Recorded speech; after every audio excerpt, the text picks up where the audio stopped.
Okay. Welcome to your final Revelation Challenge. Wow. So this is not our last week together. We're going to do one more week where it's sort of kind of wrapping things up, and I have some things I want to say to you in that week. So don't think this is the last week. So let's just get into our 7th Revelation Challenge. So we identified the things we were grateful for. We recognize that thing that we will regret not having done if life we knew it was to end in 5 minutes from now. And I asked you also to recognize ways or different little things that you do to stop yourself from actually existing and being in the moment, in the present. So I hope you have your list, because as you saw from the book, our challenge is to not use our phones or be on social media or anything like that in the presence of another human being. So Aaron, what do I do if I live alone? Okay, so then if you live alone, you would take a break, actually disengage yourself from social media. And I'm going to trust you to make this decision on how you're going to do this. I realize a lot of us have jobs where you have to be on social media. Maybe you're a business person and you're promoting yourself. There are 1,000 reasons you need to be on social media. So, or you need to be online or connected at any given time. But it doesn't have to be 24/7. I just refuse to believe it has to be 24 hours a day, 7 days a week. You can carve out a time where or if you do live with somebody else, then you can go ahead and do the challenge and be present in those moments. Maybe you choose it to be dinner with the family. Maybe you say, okay, I'm a mother, so I'm going to have everybody, when we're going to have dinner once a week, and we're no devices. It's just going to be us, and we're going to talk and have family time and laugh and joke or play a game or do a game. Whatever your thing is, you're going to begin to implement that into your life this week. So like I said, I'm not going to give you any hard and fast rule. I'm going to trust you to make a decision, but I do need it to be a sacrifice. It can't be something like, I'm not going to be on social media when I sleep. No.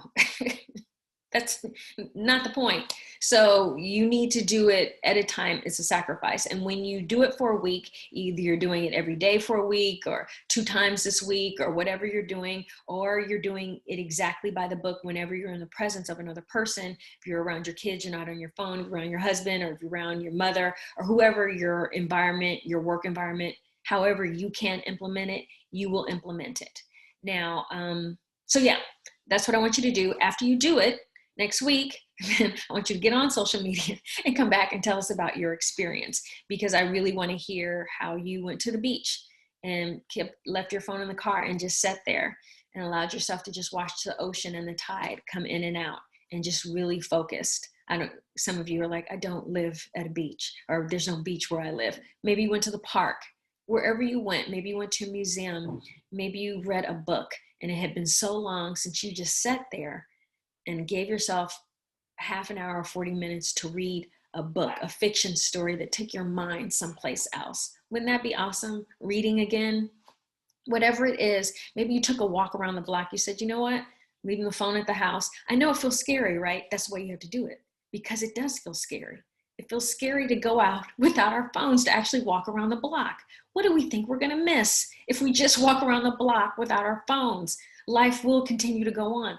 But it's how addicted we've become to this technology that to put it down literally makes your heart race a little bit, like, well, how am I going to contact somebody? You're going to be okay. You're going to walk around that block and you're going to be good. And maybe that's what you do. You walk around the block and you just allow yourself to look around at the neighborhood and see the trees or the birds or whatever. You know what's right for your life, but you need to do it, and you need to do it this week. If not every day, 2 times this week, 3 times, 1 time, the day you decide, and then come back on social media and let us know how your experience was, because I'm very, very, very excited to see all of these revelation challenges. Now, you are still doing your affirmation work. You'll be doing that until we do our close, our kind of wrap everything up, which will be next week. And I cry and say goodbye, and I miss you guys already. But so that will be next week. We're going to wrap it up and just kind of review everything. And we'll get to that next week. So go ahead, go forth and prosper with your Revelation Challenge. I cannot wait to hear about it. And I'm going to be doing it too. I've already done some of it because, you know, I'm taping these videos. So when you see them, everybody sees it at a different time, but I absolutely have done it and I continue to do it. I continue to just, I don't turn the phone off. So I'm not that good. I put it away.